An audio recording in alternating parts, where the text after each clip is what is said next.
തങ്ങൾക്ക് ഇഷ്ടമില്ലാത്തവരെ കേന്ദ്ര അന്വേഷണ ഏജൻസികളെ മുന്നിൽ നിർത്തി വേട്ടയാടുന്നത് കേന്ദ്ര സർക്കാരിന്റെ സ്ഥിരം ശൈലിയാണ്. എന്നാൽ സർക്കാരിന്റെ നടപടി അതിരൂക്ഷമായ ഭാഷയിൽ വിമർശിച്ചിരിക്കുകയാണ് സുപ്രീം കോടതി. രാഷ്ട്രീയ പോരാട്ടങ്ങൾക്കായി സർക്കാർ സംവിധാനങ്ങളെ എന്തിനാണ് ദുരുപയോഗം ചെയ്യുന്നതെന്ന് സുപ്രീം കോടതി കേന്ദ്ര അന്വേഷണ ഏജൻസിയായ CBIയോട് നേരിട്ട് ചോദ്യമുയർത്തിയിരിക്കുകയാണ്.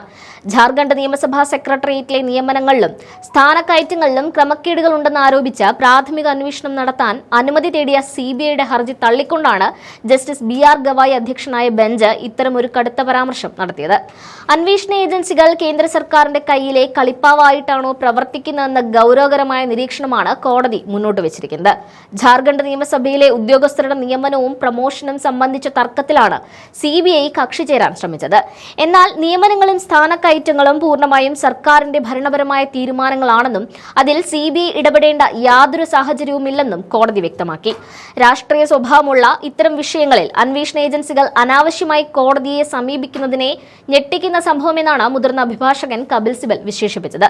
പശ്ചിമബംഗാൾ ഉൾപ്പെടെയുള്ള സംസ്ഥാനങ്ങളിലും സമാനമായ രീതിയിൽ ഏജൻസികൾ അനാവശ്യമായി ഇടപെടുന്നു എന്ന ആക്ഷേപം കോടതി ഗൗരവത്തോടെ തന്നെയാണ് മുഖവിലക്കെടുത്തിട്ടുള്ളത്.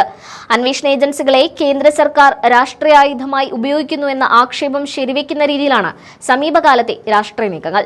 ഡൽഹി മുൻ മുഖ്യമന്ത്രി അരവിന്ദ് കെജ്രിവാളിന്റെ അറസ്റ്റും അതിനെ തുടർന്ന് ആം ആദ്മി പാർട്ടി നേരിട്ട പ്രതിസന്ധിയും ഇതിന്റെ വലിയൊരു ഉദാഹരണമാണ്. തെരഞ്ഞെടുപ്പ് രാഷ്ട്രീയത്തിൽ എതിരാളികളെ നേരിടുന്നതിന് പകരം EDയെയും CBIയെയും ഉപയോഗിച്ച് അവരെ തകർക്കാൻ ശ്രമിക്കുന്നു എന്നാണ് പശ്ചിമബംഗാൾ മുഖ്യമന്ത്രി മമതാ ബാനർജിയും ആവർത്തിച്ച് വ്യക്തമാക്കുന്നത്. അന്വേഷണ ഏജൻസികളെ മുന്നിൽ നിർത്തി നേതാക്കളുടെ പ്രതിച്ഛായ നശിപ്പിക്കുക എന്ന തന്ത്രമാണ് ഇവിടെ നടപ്പിലാക്കുന്നത്. സാധാരണഗതിയിൽ തെരഞ്ഞെടുപ്പ് നടക്കാൻ പോകുന്ന സംസ്ഥാനങ്ങളിൽ ഭരണകക്ഷി നേതാക്കൾ എത്തുന്നതിന് മുൻപ് തന്നെ കേന്ദ്ര അന്വേഷണ ഏജൻസികൾ അവിടെ റെയ്ഡുമായി എത്തുന്നത് ഒരു സ്ഥിരം കാഴ്ചയായി മാറിയിട്ടുണ്ട്.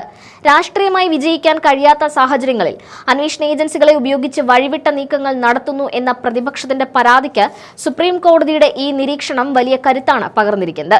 അന്താരാഷ്ട്ര തലത്തിൽ പോലും ഇന്ത്യയിലെ അന്വേഷണ ഏജൻസികളുടെ വിശ്വാസ്യത ഇന്ന് ചോദ്യം ചെയ്യപ്പെടുകയാണ്.